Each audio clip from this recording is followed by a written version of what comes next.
Markets Now is brought to you by the 5-year anniversary of Brevant Seeds. Here's to 5 years of not just winning, but collecting one game-changing W after another. See all of our wins at brevant.com/wins. Welcome to Markets Now. I'm Michelle Rook with Chuck Shelby of Risk Management Commodities. Corn and soybeans and cattle to the plus side. Today we had hogs mostly lower.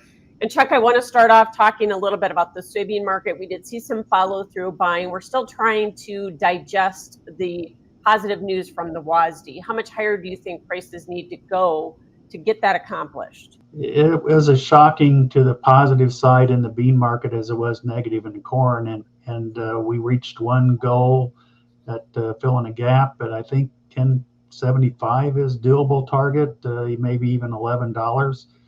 We certainly have more weather to go on the beans as far as what the fill is going to be. In the eastern corn belt, rains have been scattered and it's starting to be a little bit dry in some areas.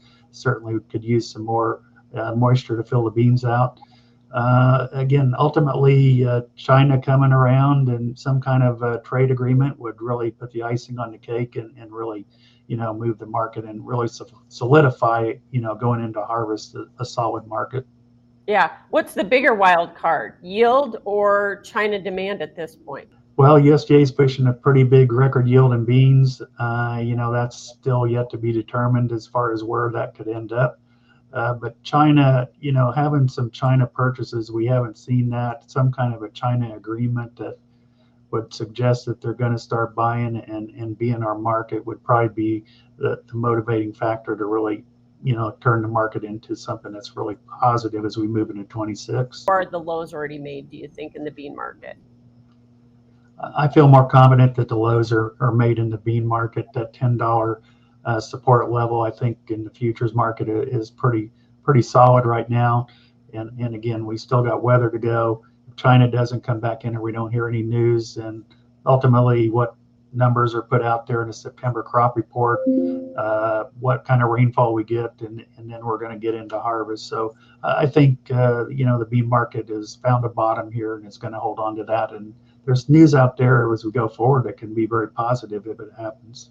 Corn market a little higher today, and actually we didn't trade too badly after the WASDE report. But what do you think? Do we have the most bearish news already priced in to the corn market, or does the market just not think that big of a yield is out there? Well, it's pretty shocking to see a combination of acres and yield. That's a pretty high bar out there that they've set.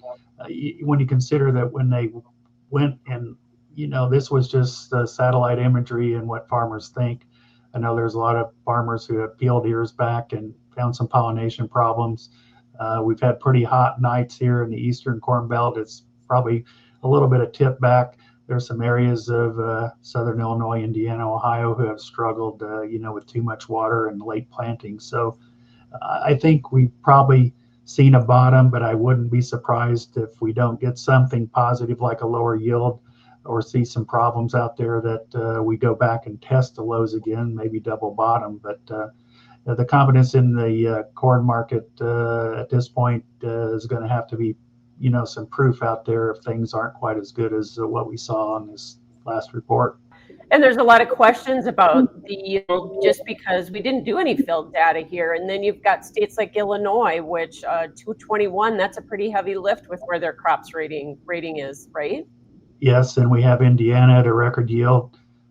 I think there's a lot of good corn out here in the east and some fantastic corn, but there's also a lot of problems. So interesting again to come up with those kind of yield predictions based upon satellite, and I know firsthand I've seen the pollination problems here in the east that extends all the way across the corn belt. So again, we've set this bar really high by USDA, almost perfection. We'll see if that can hold true going forward, but I'm a little bit suspect of the record yields in some states. Yeah, you think we'll find some of these pollination problems that the satellite can't find when we're out on the crop tour? Yeah, I know, looking at our own crop and looking at some different fields that are nearby that I've seen that problem firsthand. It was a little surprising when I saw it. You didn't notice it driving by down the road at 40 miles an hour, but when you go back and start looking at ears with long silks and you get out in the field, you'll see there are issues. Sometimes it's hybrid specific. I know some people are trying to figure out why it happened, but it's across the corn belt. That's the part that's interesting. It's hard to pin down what it is. So I really think that crop tour next week is going to be pretty important to see when they peel ears back and see just how widespread this is. Is it a small percentage of the crop, or is it really significant enough to bring the yield down? So Chuck, the other big shock was not just the yield. Where did the extra 2 million acres come from of corn? Yeah, that was a little hard to swallow. When we started out where we did last March and worked our way higher, and what a significant move higher in acres. Some of that might be in parts of southern Illinois, Indiana, Ohio, where guys ended up taking prevent plants. Some fields have been replanted to corn. That is corn in USDA's eyes, even though for crop insurance purposes they took prevent plant. But there was a date when guys in southern Illinois, Indiana, Ohio went back and planted corn on prevent plant acres. So, maybe that's part of it. Again, it's going to be a little bit of a challenge, I think. Those acres are corn. When you go out there and try to predict Indiana at a record yield, it just seems like an even Illinois, pushing the yield when ratings aren't that good as last year. So interesting numbers. I think we have to look at it as those are just satellite imagery, or ratings are not in the field. And I think this is a crop that you need to check it out, pull the ears back, and go through those calculations. And there's still some time left on grain fill too. Grain fill here in the east, again, we've had really hot nights.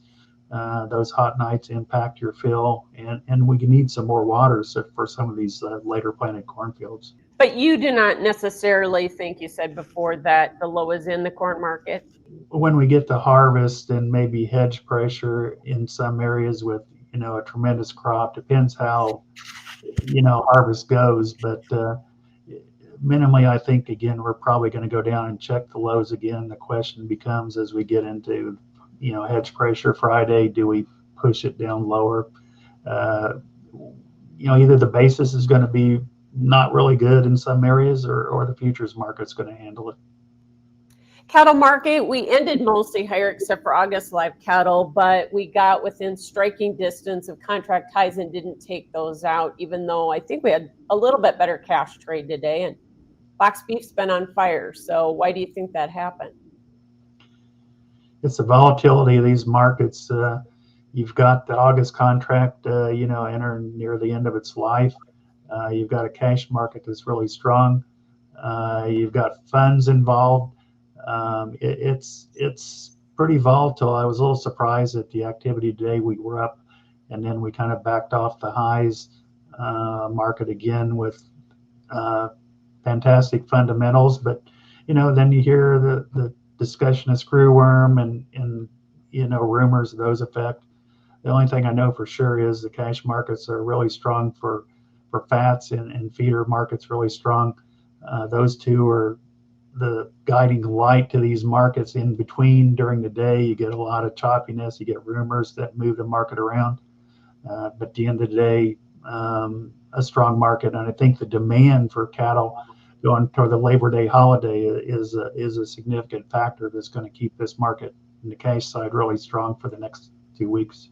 Yeah, plus if you do have less or no imports coming in from Brazil in terms of trim, that's what's kind of driving this box beef market, isn't it? Yeah, a significant factor when those tariffs were put on the Brazilian beef, and certainly it helps our market. One thing we've talked about before is what the consumers are paying, or what they're willing to pay. Eventually, I presume there's a point there where it gets costly and prohibitive, but I don't know if that is a really positive thing for the cattle market. As a producer, you want to be able to supply the consumer and not price yourself out of the market. But it is what it is. It's a function of the tariff, and it's supportive again as we move into the cash market into the holiday here. What about the hog market?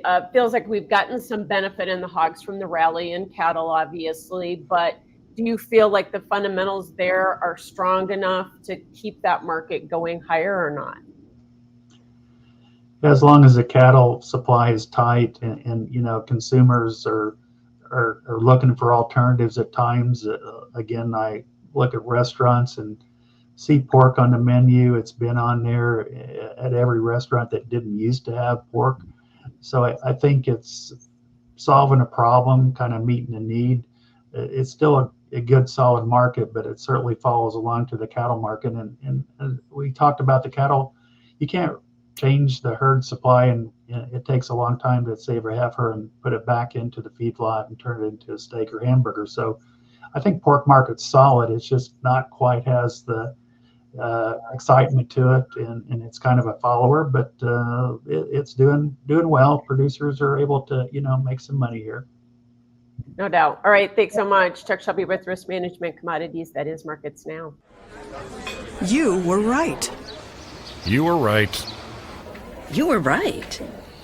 Well, you were right. When you choose your seed brand, there's winning, and then there's... You were right. Should have gone with Brevant seeds. When you choose Brevant seeds, you don't just win. You get to be right. Don't just win. Win. Talk with your retailer or visit Brevant.com/win to get started.